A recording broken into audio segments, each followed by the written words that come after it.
Ford ima zelo veliko izkušenj na področju izdelovanja dostavnih vozil. Njihov model T se je po cestah prevažal že pred skoraj 100 leti. Kakšno 40 letja kasneje pa je na sceno prišel Transit.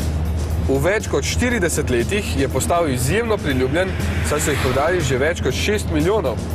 Pa še tole, izjemno priljubljen je tudi pri bančnih roparjih, saj je v Veliki Britaniji prav Transit vozilo, s katerim zlikovci največkrat pobegnejo s kraja zločina. Če bi tega napolnili z denarjem, bi bilo vseh 9 potnikov do konca življenja dobro preskrbljenih. Saj je prostornost, logično, njegova prva odlika. Sedeži so razkošnih mer in prostora je za vse več kot dovolj. Voznikovo delovno okolje ima veliko skupnega z osebnimi avtomobili te znamke. Pogrešam le nastavljiv volan.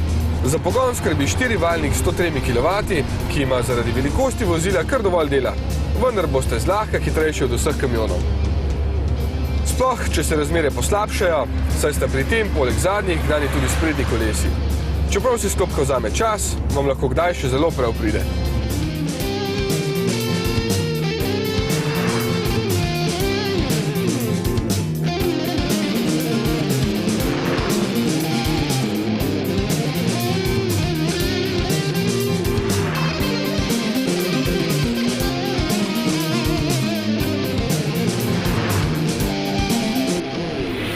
Njegova cena preseže 42 tisočakov, kar je veliko za kombi.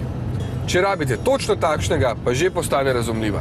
Za velike družine ni kot naročen.